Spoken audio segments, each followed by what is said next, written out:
Thank you, Thomas. That is quite an introduction, and I should just leave now while I'm ahead.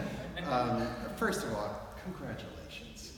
And not only congratulations to you, but congratulations out there for all of the sacrifices and time and the stories you had to hear and all of the annoyances and the good things, of course, that you heard. And so this is a celebration. There's no question. We're celebrating academics, we're celebrating success, we're celebrating perseverance, commitment, dedication, and we're also celebrating family and friends and people who were so helpful in helping us and encouraging us. So it's a real round of congratulations to everyone. I want to pick on two themes, and Dean Bustos picked up so strongly on you are the reason why there is a CIHS. That is why, for this day, this is what it all leads to. All of the discussions and the conversations and all of the administrative decisions that are made over the years, all of that work and all of the vision of the founder was moving into this moment. And it's a very special moment. And you are the honorees, and we are so grateful for you. As the 2019 graduates, you are the reasons for there being a CIHS. And you more than anyone know that CIHS adds to higher education its distinctive integral vision and mission. And that mission and vision have brought you to today's commencement. You have received an education that you could not have received elsewhere. And that is a positive. There's no question. With engaging commitment, CIHS vigorously challenges the assumptions of traditional U.S. higher education, and it expands its boundaries. It's because of an institution like CIHS and its uniqueness that higher education keeps changing and moving. Now more than ever, higher education can no longer maintain its traditional status quo. Emerging educational models have not only become academically legitimate, but they are also changing the landscape of 21st century higher education. This is a movement, and this is an exciting place to be because you're part of the forward movement. I found an excellent example of the shift in higher education this past week as I started preparing a journal review of a book written by Professor John Joseph at the University of Edinburgh in Scotland that was published in the past year by Cambridge University Press. The book, entitled Language, Mind, and Body, A Conceptual History, marks an evolving trend not only in the study of the history of linguistics, but also in the history of any area of study. Professor Joseph bases his long overdue history on a notion of hybrids, as was formulated by Bruno Latour in his 1991 book, We Have Never Been Modern. By hybrids, Latour and Joseph insightfully argue that all entities are a mixture of properties. They argue that no entity exists without others, and every entity is a part of another. In short, nothing is pure, but purely intellectual, physical, or spiritual. Nothing is purely any one of those. And Joseph then presents a history of linguistics that not only recognizes integration, but also honors it. While Joseph's history is not, as he would say, muddle-free, he openly notes that muddles are simply unavoidable to explore critically the complexity of language theories from the ancients to the present. we don't have to be certain about everything. There will always be built-in muddles, and we have to begin to be comfortable with those and recognize that's part of it. Joseph moves away from the traditional either-or thinking of dualism, and he offers a history of linguistics that rejects the third rail of Greek logic, the fallacy of the excluded middle. So, for example, if we consider internal and external aspects as opposites, language is both internal, mental, and external, physical. In short, language, like everything else, is hybrid. It is impure. Everything is part of something else, that whole notion of going back and forth, and that becomes the movement away from the dualism, and that becomes the heart of integral education. Rejecting either-or thinking and positing the excluded middle is the basis of integral education. When Haridas Chowdhury, who was the founder of the California Institute of Integral Studies, CIHS, explored the notion of integral education in his lifelong studies on the work of Sri Aurobindo, whose life dates are 1872 to 1950, he developed the theory of integral education that could be adapted for Western higher education. Dr. Chowdhury maintained that in the complexity of human nature, like in the complexity of the universe, we will discover the dynamic unity of the opposites. He contends, quote, the path leading to this insight, the dynamic unity of the opposites, may be described as integral thinking. And for Dr. Chowdhury, quote, the method of integral thinking represents a dynamic integration of the scientific, phenomenological, and dialectical methods of the West and the self-analytical, psycho-integrative, and non-dual values, disciplines of the East. The blending of the East and the West. In this comprehensive East-West statement, Dr. Chowdhury provides us with a concise summary of integral thinking as he, or perhaps many others, have ever written. An integral education advances an integral thinking that recognizes that every entity, be it perceived as intellectual, physical, or spiritual, is a hybrid. And brings us back to that notion of the hybrids. Now, let's bring this directly to CIHS. First, let's look at the institutional mission. That is what it does. And you, more than anyone, know what it does. To question mainstream views of reality and human existence. Notice the words there, mainstream views of reality and human existence. To explore alternative methods of promoting healing and well-being.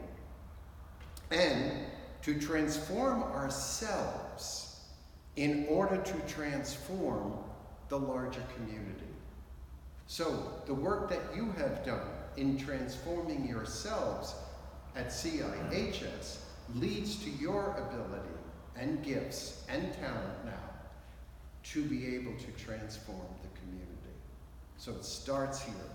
Now we can interlink these if we wish, and I'm not suggesting that we dare write another mission statement, but one could say, and I think this is the links that are important, by questioning the mainstream views of reality and human existence, we can explore alternative methods of promoting healing and well-being in order to transform ourselves, in order to transform the larger community. So there's that link with all three of those statements and how they begin to do it.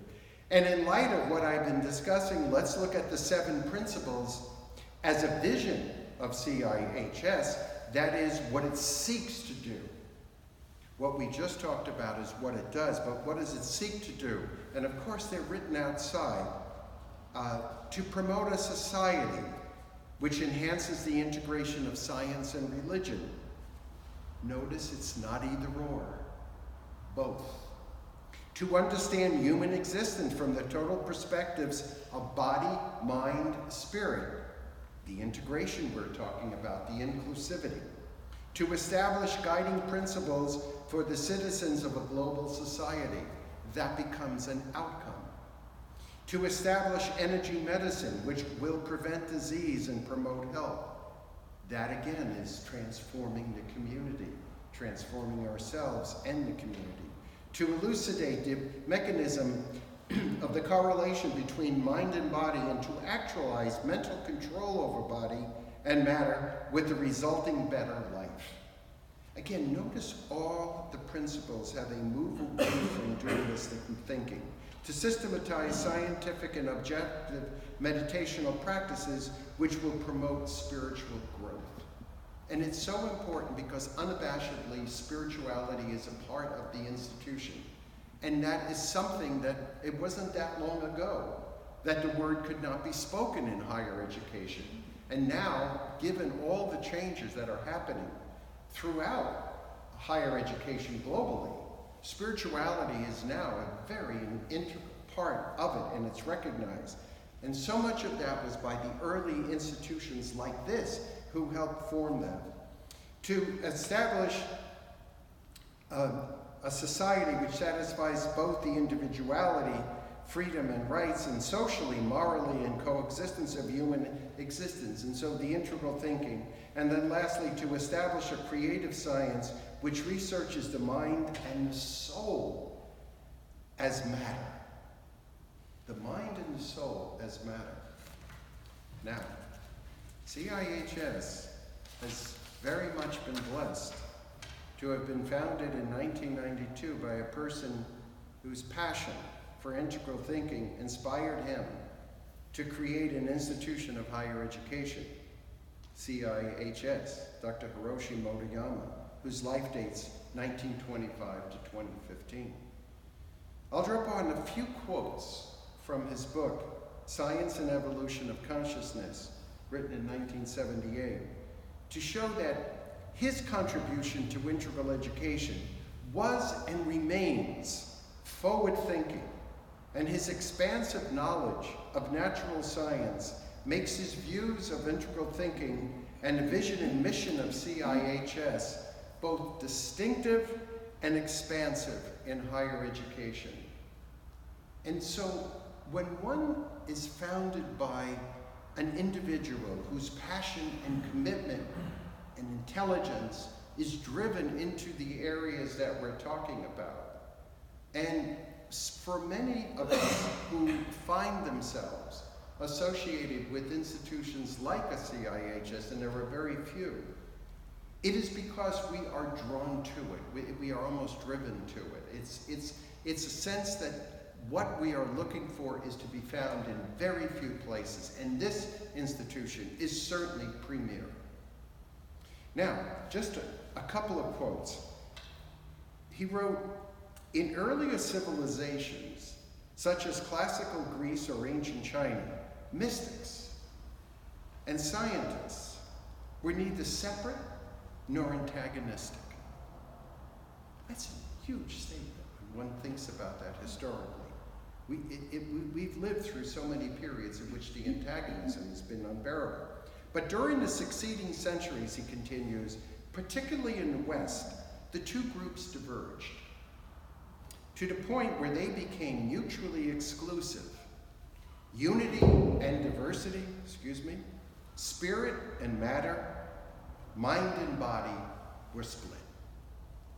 And we talk so much about the unity in diversity. And we talk about the relationship of spirit and matter.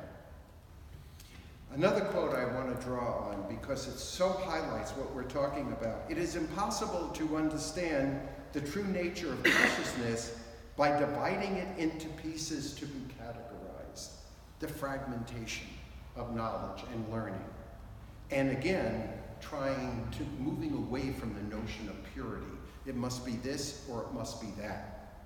Mystics, and the word is not used in an odd or strange way, as if these people do not have a grasp of reality. Mystics insist that to gain true understanding, it is necessary somehow to go beyond the dualism of rational intellect and to unify with the thing itself, to experience it. And that so much ties to what we're talking about and what your education has been built on. He also wrote, mythical traditions assert that the human beings are interconnected and mutually involved in a gradual process whose aim is ultimate realization of the absolute non-dualistic reality. Again, the theme of non-dualism, moving away from the either or, one or the other, but moving to the whole. And last one I want to read is, through my research, he writes, I've attempted to demonstrate concretely, and that's where Dr. Motoyama sets himself apart as a scientist. As he says, to demonstrate concretely. So many of the other institutions that are moving towards integral thinking generally do not have a strong basis in science. They have a strong basis in philosophy or in psychology, but not in the scientific aspect of psychology in the sense that we're talking about, but much more in the area of psychology and counseling. To demonstrate concretely that the human being is more than just a body and a limited intellect.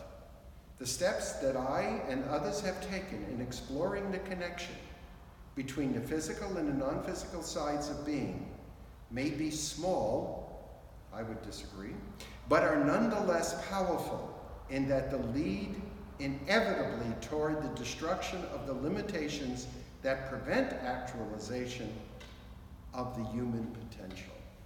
And so pulling together, and you become the beneficiaries of this particular philosophy and approach to education, an education that is not only for today, and we often talk about that, and so often when people think about education, they sometimes tie it immediately to career.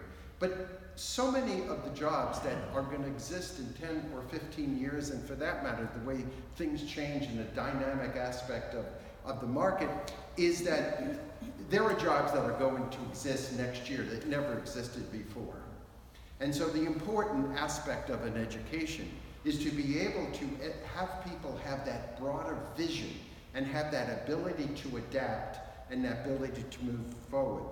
And so thank you for being the people who persevered and moved through this and demonstrated your commitment that there should be a CIHS. And that is as important today as when Dr. Motoyama founded the Institute in 1992. So, congratulations to all of you.